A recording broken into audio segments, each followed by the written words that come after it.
Hello everyone, following our lesson about the first steps in building in 3D in Solidworks using Extrude and Extrude-Cut, I'm making the version of the recording in English. So we're going to do exactly the same step and the same exercise building the box that you can see in the version in Hebrew. So I'm going to the icon of the little house.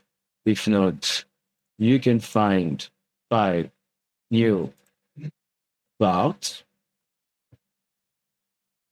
We're going to start sketching from here. I have a new part. I start from the front plane as usual.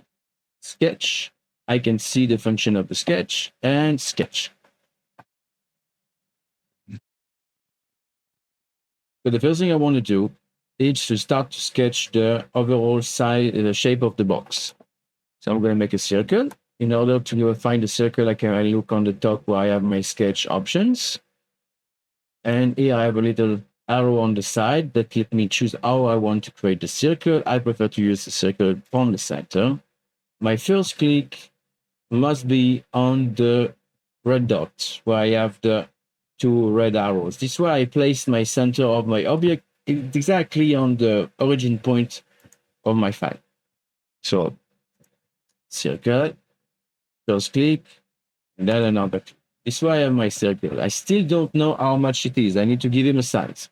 So I use smart dimensions. Sometimes it can be in the center, sometimes it's going to be on the side, depending on where you, on which version of the software you have. Smart dimension. I'm getting close to the line. It turns to a different color. One click on it, move to the side, another click, a window opens, and here I can write the size, 100 millimeter, 100 millimeter, or 10 centimeter if you're in centimeter.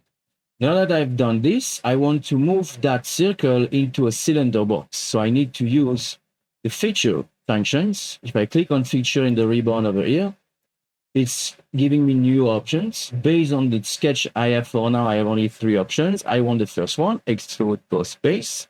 It's a function, as you can see, that is adding material to the sketch. And now I need to choose how big I want this big box to be, how thick. I want 30 millimeters. So I go to the side. On the left side, I have a field saying direction 1 blind, 30 millimeter. If I play with the function, for example, this arrow, let me choose which direction I want to add material. Here I have other options we're gonna work with in the near future. And this button here also make cool stuff that you can see in the other video. So I have blind 300. Either I can do enter on the keyboard or I use the big V green. And that's it.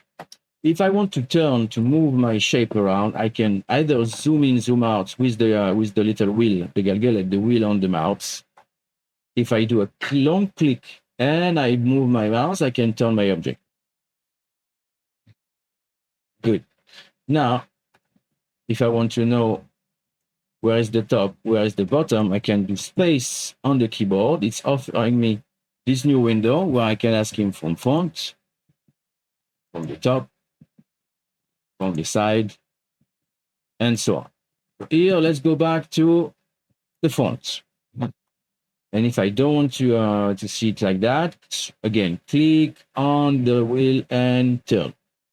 So I want to continue to work, and now I have a flat surface. And like we saw in the lesson, if I have a flat surface, I can sketch on it. So I cannot sketch on this one because it's curved, but I can sketch on the top one. So I select the top surface. I go back to sketch and sketch. The small one to see the function, and the big one to actually open the sketch. Now that I have this, let's make a hexagonal box so that the inside of the box will be hexagonal shape. So I go to the hexagonal tool I have, click on the center of the red dot, and move to the side. Now it doesn't matter which orientation I give to my shape. Good. Escape on the keyboard to stop making mesh shape. If I want to move to the side to see how this sketch is placed inside the box, long click on the wheel and turn. Now that I have this, I want to know how much I have between the outside of the box and the inside of the box. Because if I decide that I want to print this, I need to know if I will have enough plastic here. So it's better to decide instead to leave it to chance. So the first thing I want to do is to scan. I want to see my shape from flat from the front. So I space on the keyboard and I ask to see it from front. Now I want that this line will be horizontal. So I click on this line, go to the left, and here I have options.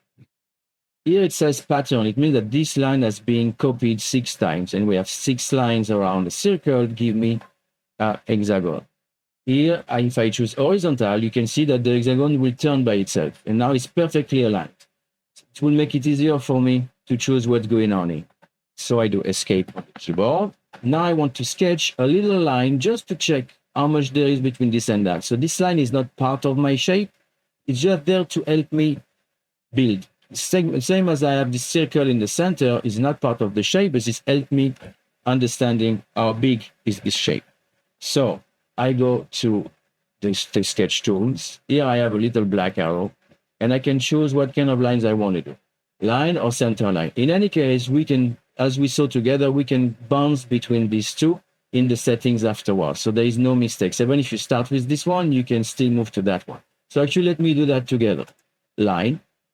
And I want to place it at the end of this until the circle is also helping me figure it out if it's horizontal or not. Okay, and now, for example, you tell me, oh, I did a mistake. I didn't want this line to be full. I want this line to be dashed. So it will be indicated as being for construction. And if I go back to the left, I can see that here I have an option for construction. If I click on this, it's changing it as a status for construction or not. So now it's going back. It became a line that helped me build. Is not part of the sketch. It's exactly what I wanted. So you can see no need to delete, no need to do Control-Z. We can change the status. It's true that from far away, it could look like it's the same, but if I get close enough, by rolling the little wheel, I can get there. So now I want to go to Smart Dimension, click on the line, move to the side, and I want to tell him that line is 4 millimeters.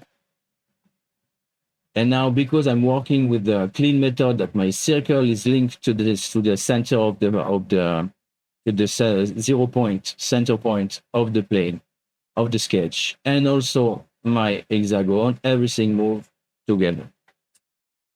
Good, so we finished that step. Now I want to cut this shape into the box. So long click on the wheel, I can turn my shape. If I go to features, I can choose Extrude-Cut. That is the very opposite of extrude. Instead of adding material, it's removing it, as you can see in the little animation on screen. Click on it. And now I need to tell him how deep I want to cut, because if I cut too much, you can see that I made a hole and I want to make a box and I need to have a bottom to my box. So if it happens, you can always click on the function that interests you, right click, and the first in the corner is Edit Features. Look like the icon of the feature with a little pen. The one to the side is Edit Sketch, that allow me to change the sketch that is linked to that feature. That's what we saw in the lesson. So now I go to Edit Feature, and I can tell him I don't want 30, I want 25. Because if my hole is shorter than the height of the box, I'm making a box. Issue. Approve. And then you can see that now we have the bottom to the box. So we finished with that step. Now let's save. It's always important to save your work early, because as you may already have experienced, when SolidWorks crashed down, you lose everything. So I go to click on the floppy disk on the icon that looks like a disk on key of old. And I give him name, box, give it whatever name you want, just so you can find it, place it in a way where you can find it. I'm going to put it on the desktop. Save. So now, a little word on the format. Here, you want to save it as a SolidWorks part, so you can continue to work. Then you can also save it as an earlier version. So that would actually help me to see your works. But when we get there, we'll cross that bridge when we'll get there. Then you're going to have all the options in the future when we're going to talk about how to switch a shape from SolidWorks to Illustrator, we're going to use DXF. And if you want to prepare your file for print, it's going to be STL. That's, again, going to be next week. Okay, good. So I saved my file. I want to continue to work. I want to align the top of I want to close this box with the cap. So I want to continue to work up here. So that's the bottom. Here we know we can sketch because it's circle. There is a solution to that. We're going to see that soon. And here I can work because it's a flat surface. So I do click on this and sketch. I see the sketch function, open on the sketch. So now you can see it open the sketch because you can see the red dot in the center, 2 icons on the side, and here on the top it's written sketch 3 of name of part. So now I have 2 options. I can make a cap of a box for the box that will be flat, but then it might move, it might fall. I could make it with a circle shape, that will also work, or I can try to have something that will be exactly the same shape. And that's where Solidworks is really handy and really useful, because we can directly get the shape out of what we did to continue to build. So this way I can do it in 2 different ways. Either I could copy the sketch, or I can reuse the sketch I did and tell him how much I want between the 2 shapes. Because if I want to be able to open and close my box, I need to leave a little tolerance between the 2 sides. I need to leave a little bit of space. That, for example, 1 millimeter, so it's not going to be too tight. It's not going to be too hard to close the box.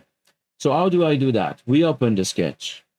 I go back to my cut extrude, and you can see I have a little arrow on the side. Click on that, you can see the sketch that is linked to the function. So in order to cut the hexagonal shape into the volume, we first created an hexagon. So I click on this just 1 time. And if I go up, I have trim, convert, offset. So click on the sketch, offset. And now it's going to try to copy with a delay, copy with offset.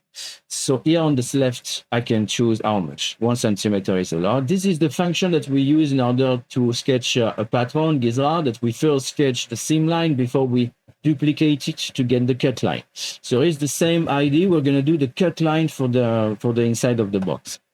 So I tell him I want 1 millimeter. You can see that it's outside. I want it inside. So it's better to use the function here, reverse. And now you can see by clicking on this, I can choose where I want to add this line. So we got our hexagonal shape duplicated. And as we can see, it did not copy the first one, only created a new line, and it added a size for us. I can edit this. If I do double click on this and I tell him 2, now it's bigger. I can go back to 1, double click, change the size, goes back to 1. So now that I did this, I can go to Features, Extrude, and now I need to tell him onto which direction I want to add material. I want it to go inside the box. So now I have to play with the arrow on the side. And now you can see I can choose. But if I put too much, it's going to fill the box. I just want enough so it will stay on the top. So here I tell him, I don't want 30, I want 5 millimeters. And I merge results. Okay, so that's a new important data that we are entering here. If I remove merge results, it's not going to glue the 2 blocks together. If I leave it, it's going to tell me that he has a problem, that he can't do it. But sometimes it does, sometimes it doesn't. Because what we are doing here, the block is in the air, is not connected to the rest of the box, because we don't want it to 2 different parts. So again, if you don't want, see now he removed it by himself. So if I don't want to glue the block together, I need to check that merge result is not active. If it's blue, it means it's going to try to glue the block. If it's not blue, empty, it's not going to glue the block. And that's what we want. Save. Now, we do a save. I want to continue to build the box by adding to the top. So, click on this. It's a flat surface I can sketch. And now I want to little shortcut. If I click on a flat surface and I click on extrude, it automatically open a sketch. That's also a shortcut you can use. And now I want to complete the box. So I can use the same trick. I'm going to click on the edge, convert.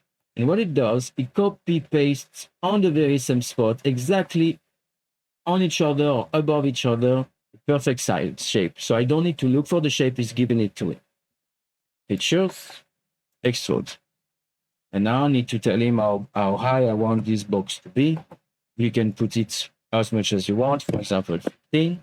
And now we need to play with the merge results because yes, we want to glue this to that, but we don't want to glue it to the body of the box. We only want to glue it to the shape that we did inside. So here I go to the bottom and it has auto select. Don't trust it, it's not gonna know what you want to do. Click in the window and here you can choose. I want to glue it to the big box, I want to glue it to the inside part of the cap. I want that. So now I want to glue the yellow with the green. Issue. So from the outside, I have no way to know if he did it correctly. Actually, I do. Here I see that he did it correctly because I have a line in between. I'm going to show you how it looks if I made a mistake. I click a bit and I tell him this. I want to glue this. Now you can see that the line disappeared because he glued them together. So if you glue them together, perfect glue, no line. Right click, edit feature, and here I can still fix it. I just need to delete from the selection the box I don't need. If it's too hard to select, just use clear, right click in the window, clear selection, and then you can do it again by hand like we did the first time. Good. So now what can I do if I want to see how it is inside? I could cut my box in half, but then I would have to delete the function. But I do have something that is built in to do it for me. You see this here? It's called section view. And that's why it's important to work according to the origin, to the red dot, to the red line that we have from the beginning. And I told you to create your circle according to this, because this line and these dots are all aligned. And that function is using this surface, these planes, in order to help you build. So if I click on this and I tell him I want to see from the front, from the side, top, the side, I can see, you can see I'm playing with the directioning. Another way, if you want to select ahead before you choose that function, you can tell him that's the direction I want to cut, and click. And this way you understand that you want to see what happened inside the box according to that plane, to that point of view. Then you say yes. And now we can see how it is inside the box, that we have 1 millimeter in between, that it's sitting on the top of each other perfectly. And we could even know how much there is between these two. And that's it for this first exercise. If I want to get out of that view, I just click again on section view and I see my box. If I want to turn on my box, I do a long click, keep clicking on the wheel and move. So we used Sketch, we use Extrude, we use Cut Extrude to make a simple box that we could print and place C-cut needle equipment in it. This week, we're going to learn also how to use the function of fillet. If I want to make my box a little nicer, up, I can make it rounder. And if I want to already start to look like a cosmetic box, now you can see what function we could use. And we have another function called chamfer that cut but sharp. See, now it's a sharp angle. So we're going to play with this function during the next lesson, just giving you a little teaser. So how with 3 functions, we can already make Apple-like product after 2 lessons in SolidWorks. Do your exercise. The first one, sketching, learning how to opening a sketch, placing a picture, sketching on the picture, practice with the sketch functions, and watch these videos and build these shapes together.